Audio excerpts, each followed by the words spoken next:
낭만적인 아가씨, 서머신 몸. 현실이 내포한 여러가지 불편한 요소들 중 하나는 완성된 이야기가 드물다는 것이다. 흥미를 자극하는 사건들이 있어도 관련된 인물들이 짙은 안개 속에 있기 마련이라 도대체 앞으로 이 일을 가늠할 수가 없다.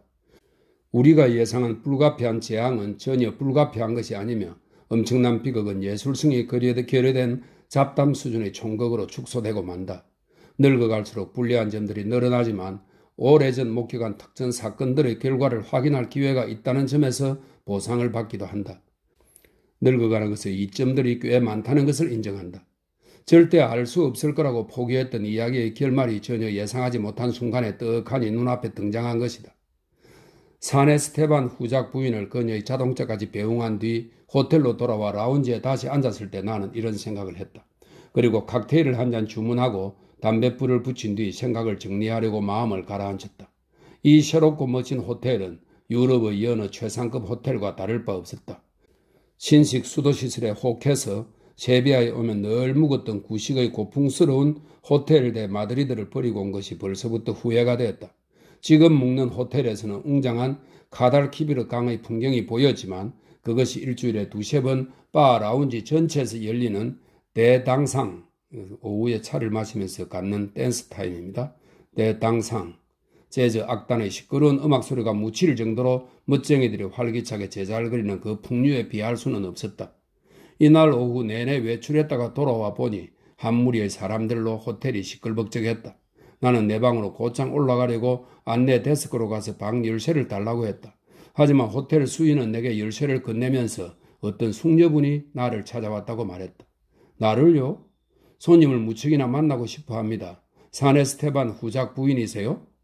그런 이름은 금시초문이었다. 무슨 착오가 있었나 본데요? 그렇게 말하면서 주위를 살짝 돌아보는데 어떤 여성이 내게 다가오는 것이 보였다.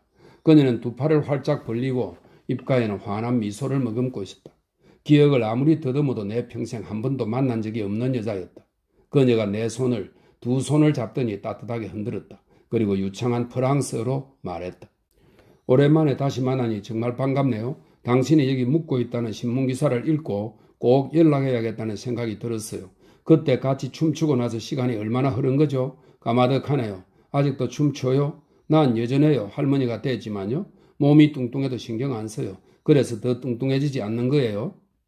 그녀가 어찌나 말을 줄줄 쏟아내는지 나는 그 말을 알아듣느라 숨이 찰 지경이었다. 뚱뚱한 몸에 중년을 넘긴 나이, 아주 진한 화장, 염색한 것이 분명한 암적색 단발머리, 파리에서 한창 유행하는 옷차림을 하고 있었는데 스페인 여자들에게는 절대 어울리지 않는 차림새였다. 하지만 그녀의 활달하고 낭낭한 웃음소리는 상대를 덩달아 웃고 싶게 만들었다. 인생을 즐기며 사는 것이 분명했다. 풍채가 좋은 여자여서 젊었을 때는 미인이었겠구나 싶었지만 누구인지는 여전히 가늠이 되지 않았다. 같이 샴페인 한잔 하면서 옛날 이야기나 해요. 아니면 칵테일? 보다시피 우리의 오랜 세비야도 많이 변했답니다. 내 당상도 칵테일도 이젠 파리랑 런던과 똑같아요. 시류를 따르는 거죠. 우리는 문명화된 사람들이에요. 그녀는 사람들이 춤추는 공간 근처의 자리로 나를 이끌었고 우리는 자리를 잡고 앉았다. 나는 더 이상 편한 척 연기를 계속할 수 없었다. 골치 아픈 일에 휘말렸다는 생각이 들었다. 어처구니 없는 말이긴 한데 나는 말했다. 예전에 세비야에서 부인과 같은 이름을 가진 사람을 안 기억이 통 없습니다. 사네 스테바 말이죠? 내가 말을 잇기 전에 그녀가 끼어들었다. 그럴만도 해요. 내 남편은 살라만카 출신이에요. 외교관으로 복무했고요. 남편과는 사별했어요. 당신은 나를 필라 캐리언으로 알고 있을 거예요. 이 빨간 머리 때문에 조금 다르게 보이겠지만 그것 말고는 크게 변한 점은 없을 텐데요. 그럼요. 나는 늘름 말했다. 이름이 가물가물한 게 문제죠. 물론 나는 그녀가 기억났지만 실망스럽기도 하고 반갑기도 한 내 마음을 감추려 애쓰는 중이었다. 마벨라 백작 부인의 파티에서 같이 춤춘 그 필라 캐리언이 이렇게 뚱뚱하고 나대는 과부가 되었다니 실망스럽기 그지없었으나 신중히 행동해야 했다. 나는 세비야를 발칵 뒤집어 놓았던 그 이야기를 똑똑히 기억하고 있었지만 이 여자도 내가 그 이야기를 잘 알고 있다는 사실을 아는지 궁금했다. 그녀가 내게 요란한 작별 인사를 고했다는 것과 지금은 그 사건을 편히 떠올릴 수 있다는 것이 기쁠 따름이었다. 지금으로부터 40년 전 세비야는 지금처럼 번창한 상업도시가 아니었다. 흰 자갈길은 조용했고 황새들이 교회 종탑 여기저기에 둥지를 튼 그런 곳이었다. 투사들과 학생들, 한량들이 카예 시에르페스 거리를 온종일 어슬렁거렸다. 삶은 느긋하게 흘러갔다. 물론 자동차의 시대가 도래하기 전이었고 세비야 사람들은 궁색한 살림살이에 마차를 한 대 마련하려고 아낄 수 있는 것들은 죄다 아끼며 살았다. 이 호사 하나를 위해 다른 필수품들을 기꺼이 희생했다. 화창한 날이면 신사를 자처하는 사람들이 5시부터 7시까지 마차를 몰고 과달키비르 강가의 공원 같은 정원 델리시아스를 지나다녔다. 최고급 런던 빅토리아부터 금방이라도 무너질 듯한 낡은 세이즈까지, 세이즈는 지붕을 접었다 폈다 하는 1, 2인승 이륜마차입니다. 온갖 탈 것들이 있었고 말들도 위풍당당한 말부터 투장에서의 비극적 최후가 임박한 늙은 말까지 다양했다. 하지만 외지인의 눈길을 반드시 끌 수밖에 없는 사륜마차가 한 대 있었는데 아름다운 노새 2마리가 끌고 안달루시아의 연회색 전통 의복을 차려입은 마부와 시종을 거느린 멋들어진 최신식 빅토리아였다. 세비야에 한 번도 없었던 그 멋들어진 마차는 마벨라 백작의 소유였다. 그녀는 스페인 남자와 결혼한 프랑스 여자였는데 남편을 따라 이 나라의 예절과 관습을 열심히 익혔지만 파리인 특유의 우아함이 더해져서 독특한 개성을 지니고 있었다. 나머지 마차들은 달팽이의 속도로 느릿느릿 움직였기 때문에 주변을 구경하기에도 좋고 구경거리가 되기에도 좋았다. 백작 부인은 노새를 앞세우고 기어가는 마차들의 두 행렬 사이로 델리시아스 끄트머리까지 빠르게 내달렸다가 돌아오는 것을 2번 반복한 뒤 사라졌다. 귀족 신분을 만끽하는 절차의 셈이었다. 날쌘 마차에 앉은 그녀의 우아한 모습, 멋지게 손질한 머리 모양, 염색하지 않은 머리라기엔 너무나 찬란한 그 금발 머리를 보면 그녀가 프랑스인다운 활달함과 강단으로 지금의 위치를 차지했으리라 생각하지 않을 수 없었다. 그녀가 내린 지시는 곧 법이었다. 하지만 백작 부인에게는 추종자가 많은 만큼 적도 많을 수밖에 없었으니 그중 가장 완강한 맞수는 미망인인 도스팔로스 공작 부인이었다. 그녀는 그 프랑스 여인이 우아함과 위트, 좋은 평판으로 얻어낸 사교계 우두머리의 위치는 출생으로 보나 사회적 성과로 보나 본인의 것이 맞다는 생각을 가지고 있었다. 그 공작 부인에게는 딸 자식이 하나 있었는데 그 딸이 바로 이 도나필라였다. 내가 도나필라를 처음 만난 것은 그녀가 20살 때였다. 그녀는 대단한 미인이었다. 눈이 참으로 아름다웠고 피부는 아무리 진부한 표현을 꺼리는 사람도 복숭아 같다는 말 외에는 다른 표현이 떠오르지 않을 만큼 탐스러웠다.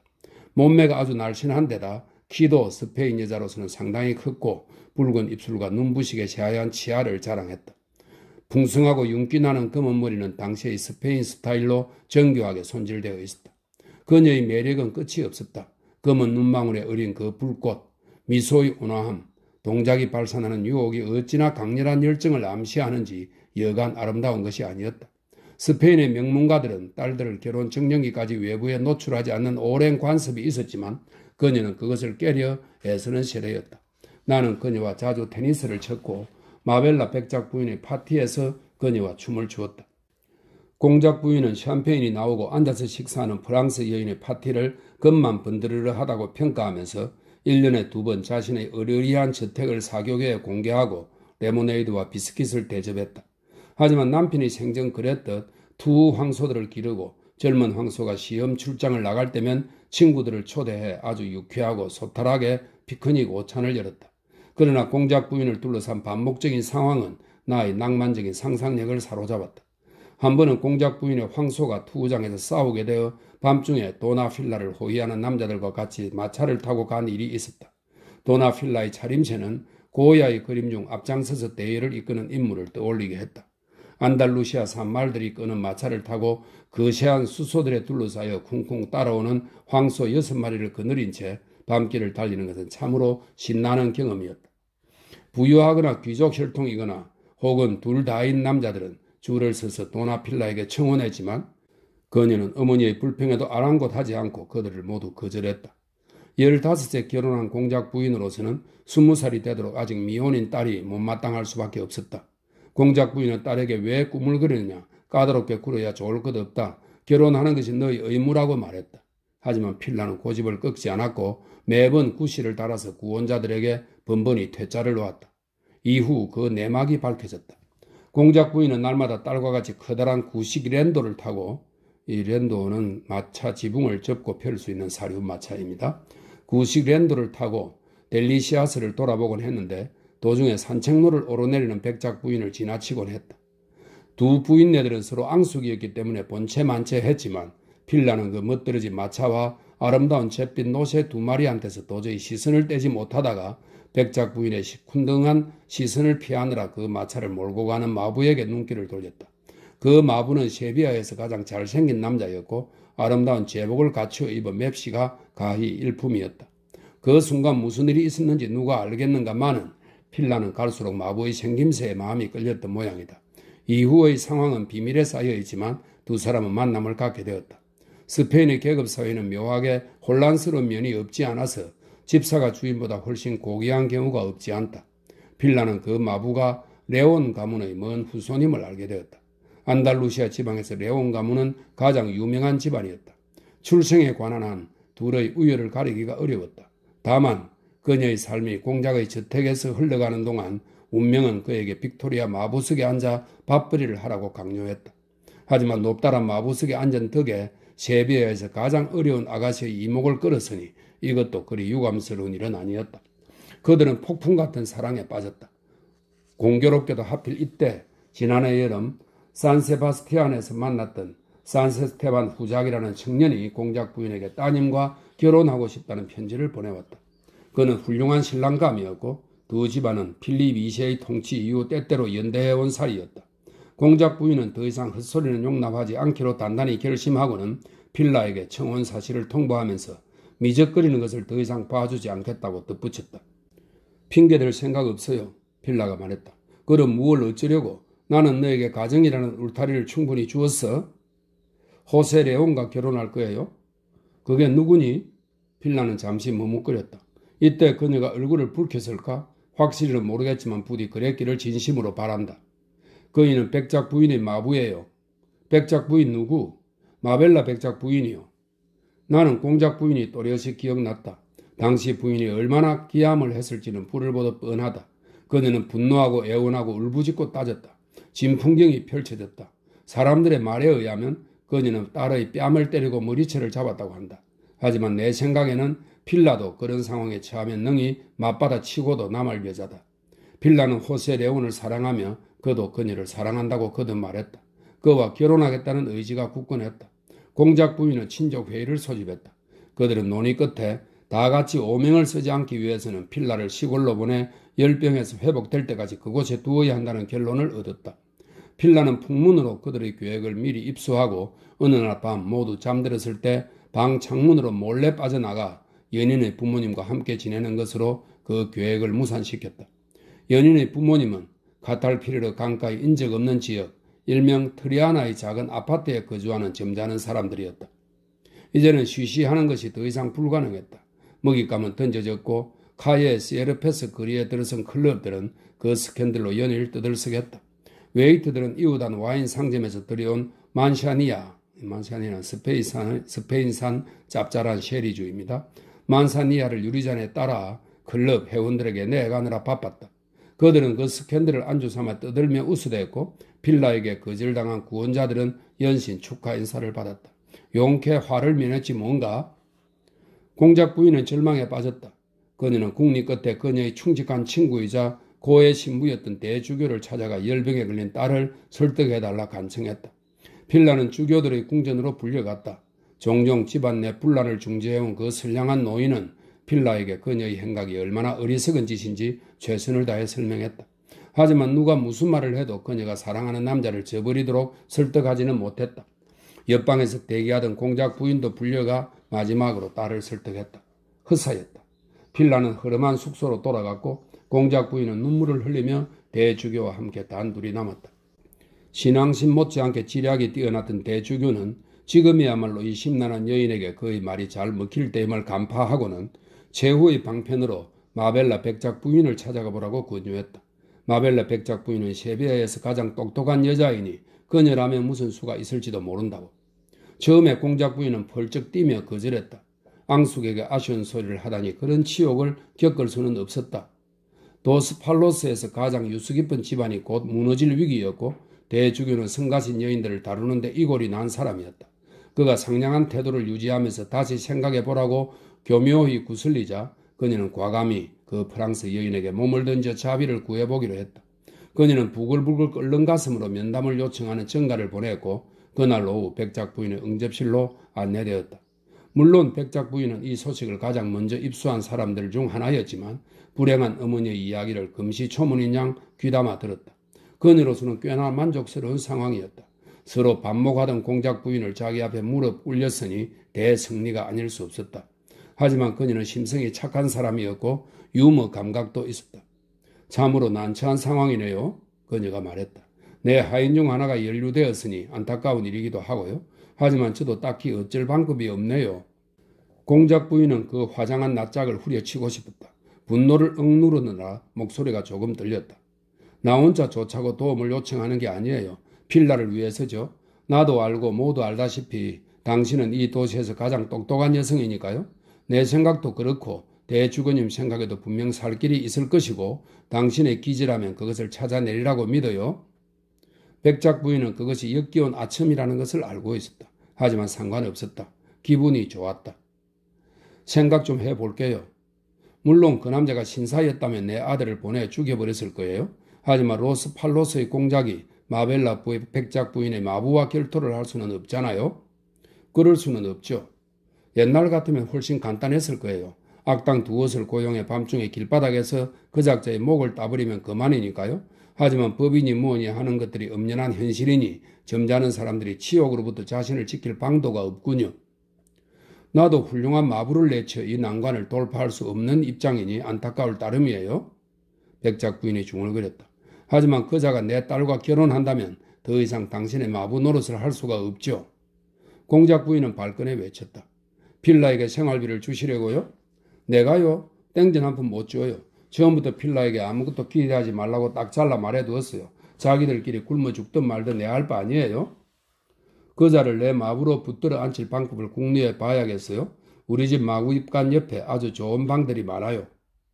공작 부인이 얼굴이 하얘졌다가 새빨개졌다. 우리 사이의 지난 일은 그만 잊어주세요. 친구가 되자고요.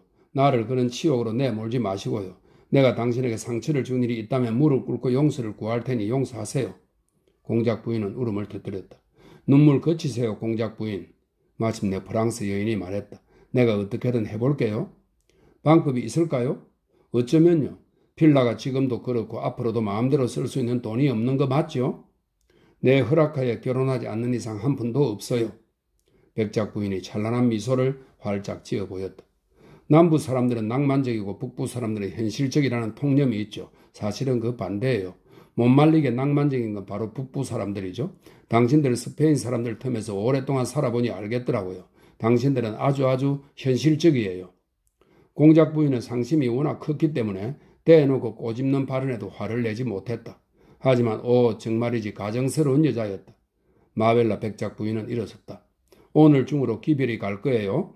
그녀는 단호히 손님을 내보냈다. 마차를 5시에 대령하라는 지시가 떨어졌다.